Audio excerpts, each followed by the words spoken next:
I grew up in a big blended family where we all consider ourselves siblings, and I consider my stepmom my mom.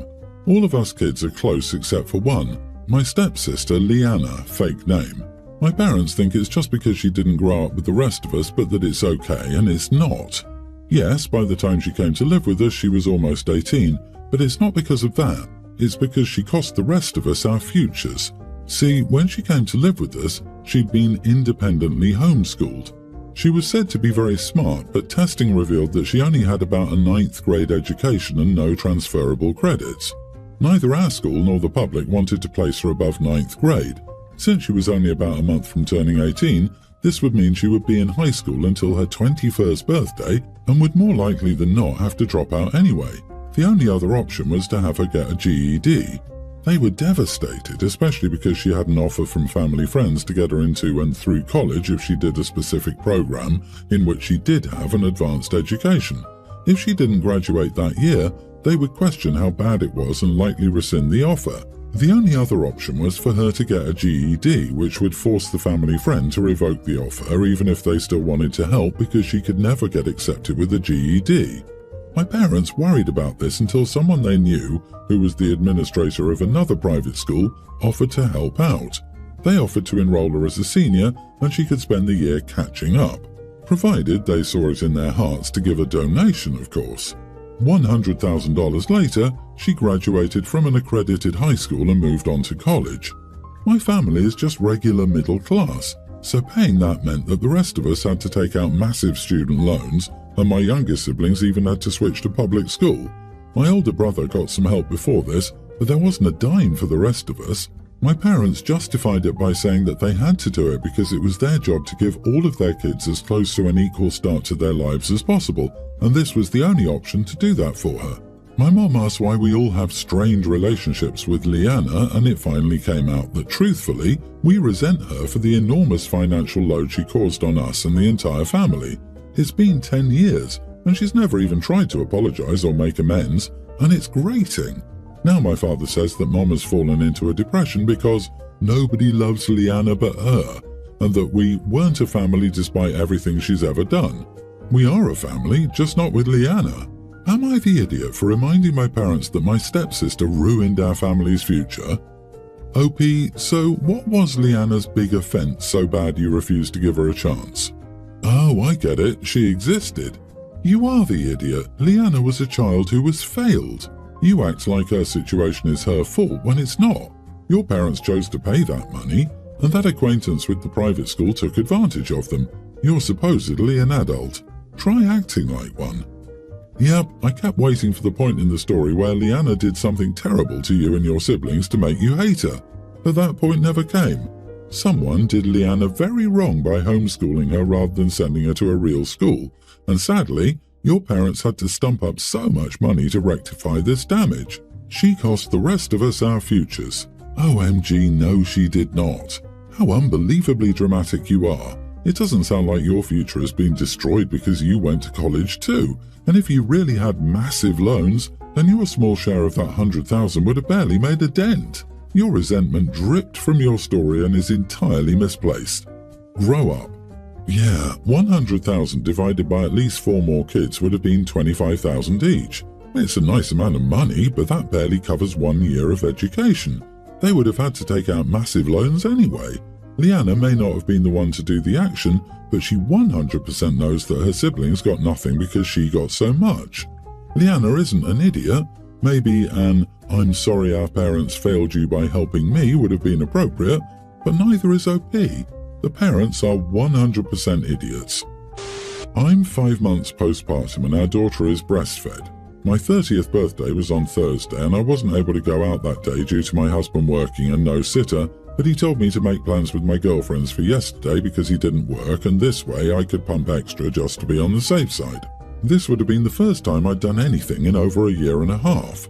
Anyway, Saturday morning his buddy wanted him to go snowmobiling with him, so he asked me if that was okay and I said yes, as long as he was back by 7 p.m. because that's when I was leaving. He said he'd be home a lot earlier than that. Well, around 4 p.m.-ish, I got a text from him saying that his buddy got the snowmobile buried because he went off trail and they were trying to dig him out. I reminded him I had plans to leave at 7, and told him to be safe and quick about it because they were an hour from his buddy's house on the trails. Needless to say, he didn't come home until 10 p.m. and he'd been drinking. He said he only had 4, but that makes no difference to me. I told him to sleep on the couch, and in frustration, I cried myself to sleep.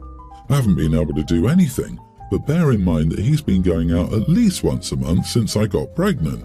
So this morning he got up and tried apologizing to me and said he would make it up to me somehow, but I simply told him I didn't want to speak to him right now, and his actions really hurt me. All day he's been trying to corner me into discussions about it or trying to wrap me in hugs, but he won't leave me alone like I asked. So I've not only started avoiding him but also giving him the silent treatment. He's now angry with me and saying I'm being childish and that this was a one-off. He's never done this before, so given that it's a one-time mistake, I should be more willing to forgive him. I understand that this is a one-off thing, but given that it just happened to fall on the one time I had plans that he told me to make, I find it wildly coincidental. Am I the idiot? Not the idiot. Start making plans to go out once a week. Your husband should be taking care of the baby, not a sitter. He needs to experience what it is like to take care of a baby, so go out to the spa on a Saturday, meet your girlfriends twice a month for dinner, go to the movies and take a fun class. It's your husband's turn to be a dad. And when he asks if he can hang out with his buddies on the day you have plans, the answer is no. He's uncomfortable with his guilt and is trying to manipulate you into being okay before you're ready. He doesn't care that he abused your time and feelings. He cares that his doing so is inconvenient. You're not giving him access to your companionship and intimacy. He seems to believe experiencing guilt or remorse is the punishment or doing the work. He doesn't get to decide when he gets forgiveness under the guise of cornering you to talk it out. Totally, I'm mad at you for being mad at me. Exactly. How dare you still care about my egregiously poor behavior less than 24 hours ago? He acts like he forgot to pick up the dry cleaning. What he did would have left me unspeakably angry and ice cold. You didn't get to go out on your 30th, and he promised you that Saturday was your time to celebrate. He was a complete idiot. He made a very deliberate choice. Several. How do people end up in relationships with others they seem to hate? My 25 male sister Rosie, 29, and I had a very close bond ever since we were kids. Our parents got divorced and we used to live with our mom, who was an addict. She was abusive and neglectful.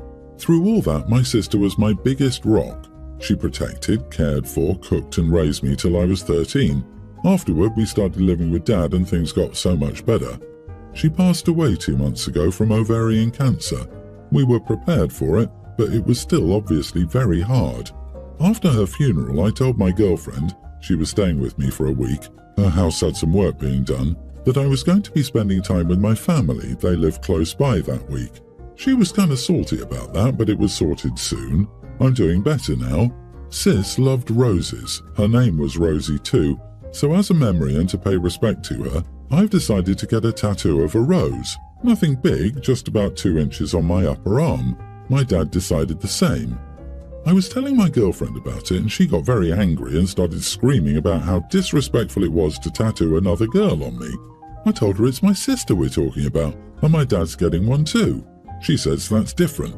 She started screaming, so I walked away. She's now gotten a friend involved who says the only way I should get that tattoo is if I also tattoo my girlfriend's name on me, and she agrees. I think that's stupid as heck. We've been together for a year and she expects me to tattoo her name on me.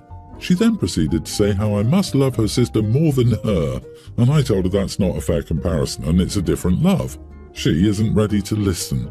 I don't know why she's so bothered by her. When my sister was alive, she lived close by too, and I used to visit her twice a month.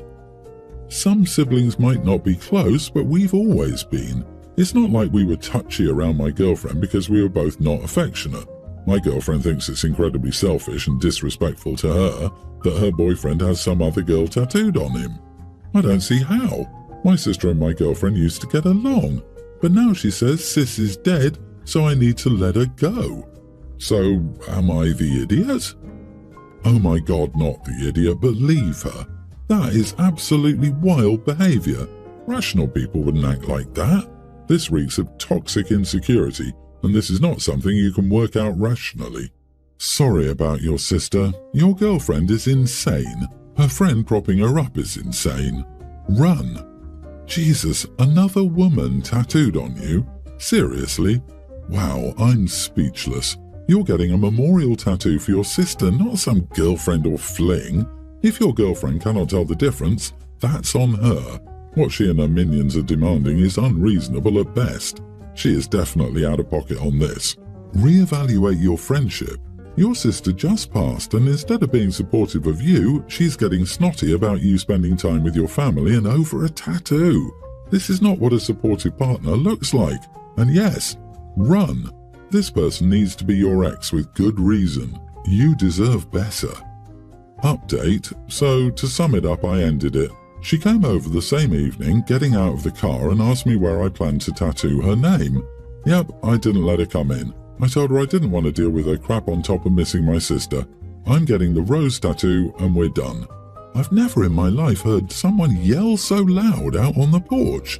She began accusing me of being in love with my sister and how we had an inappropriate relationship, which is why I miss her so bad that I'm ready to ruin our relationship. I'm so glad I left her, because what kind of sane person says something like that? I was so disgusted that I called her names and slammed the door in her face. I'm not proud of it, but it was so revolting even to think my girlfriend would think that about someone so close to me. She shouted for about 10 more minutes and then left. It's my sister's birthday tomorrow. I've made an appointment. My dad and I are getting the tattoo. Thanks, and have a good day. I don't know if food insecurity is the correct term, but it's the term he uses to describe what this is. Honestly, I've been with him for 3 years and this is the first I've heard of it. So I came into this relationship with 2 kids. A younger tween daughter and an older tween son. I didn't introduce my boyfriend and the kids until maybe 8 months ago, and lately Ben, boyfriend, has been coming and staying here with us more often than not. Sometimes he will spend days at a time here and only go home maybe once a week. Well, lately I've noticed little signs of weird food quirks of his that I'm not okay with. He eats enough for 5 people's days worth of food, or instead of letting my kids dish out their food as I've always done, he's been doing it and giving them maybe 3/4 of what they would usually eat, but then loading up his plate to the fullest it could get. I pay for all the food, just so it's clear. One time last week, my daughter had asked for more food and he spoke up and said, "There isn't enough for everyone to have seconds." I stepped in and said that she could have more and that there was plenty for the kids to have seconds. I didn't tell him this, but I was so grossed out by it because he literally had enough on his plate to feed 3 people. And if he'd just taken a normal helping like everyone else, then there would have been plenty left over. But anyway, I spoke to him about it that night and told him that the kids come first. They eat until they're full and that is how it goes in my house. He kind of put his hands up and said, "Sorry, won't happen again," and said he just figured it wasn't fair to everyone else who wanted seconds because there wasn't enough for everyone. I'm assuming he meant himself. But anyway, he apologized, so I let it go.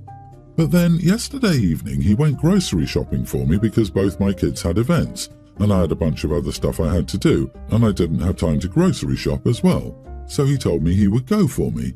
I sent him with my money, more than enough, and a very specific list. Well, I had plain bagels and original cream cheese on the list. He returns with 3 different types of bagels and 3 different types of cream cheese. But I didn't complain, it's whatever. But then this morning, my kids were making themselves bagels, and Ben started scolding them for not using the correct cream cheese to go with the bagel. And he wasn't even really nice about it either. I mean, he wasn't raising his voice, but it was the look on his face, and I was immediately turned off. It was my money that bought that food, but since he went and got it, apparently he feels like it's his too, and can dictate how my children eat it. Anyway, he left for work, and I told him this wasn't going to work out because I couldn't handle his hang-ups with food. Well, he says, "I'm really sorry I have food insecurities. I know we can make this work. I'll try harder to keep my mouth shut."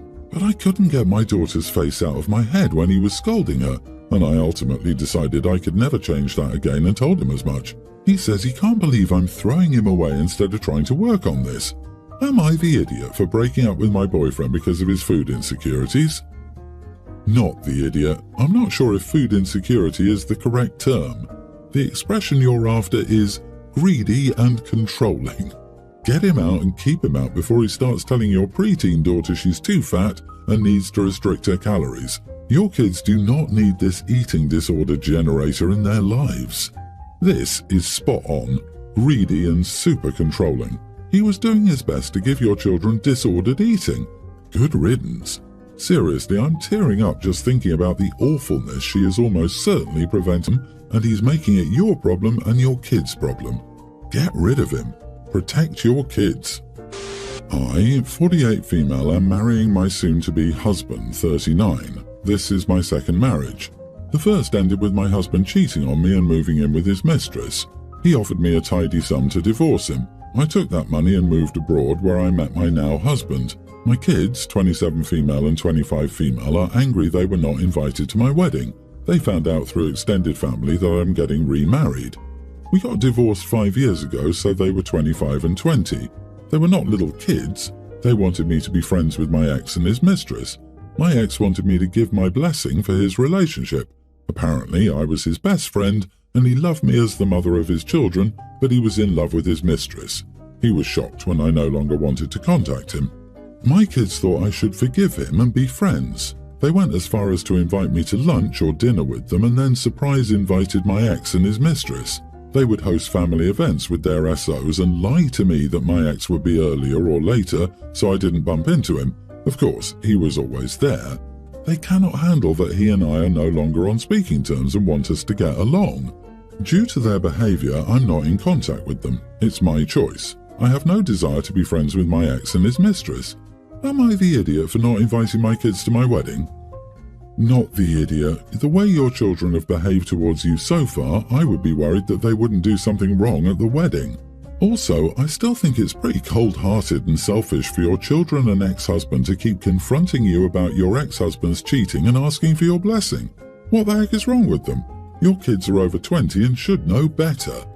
People say, "my best friend," when they really mean, "my best doormat." OP, that all sounds sick and toxic. Your children should still know better at their age and start living their lives independently of their father's approval. It's sick of them to act like that without considering your feelings. Well, now they get what they deserve. Congratulations on your marriage.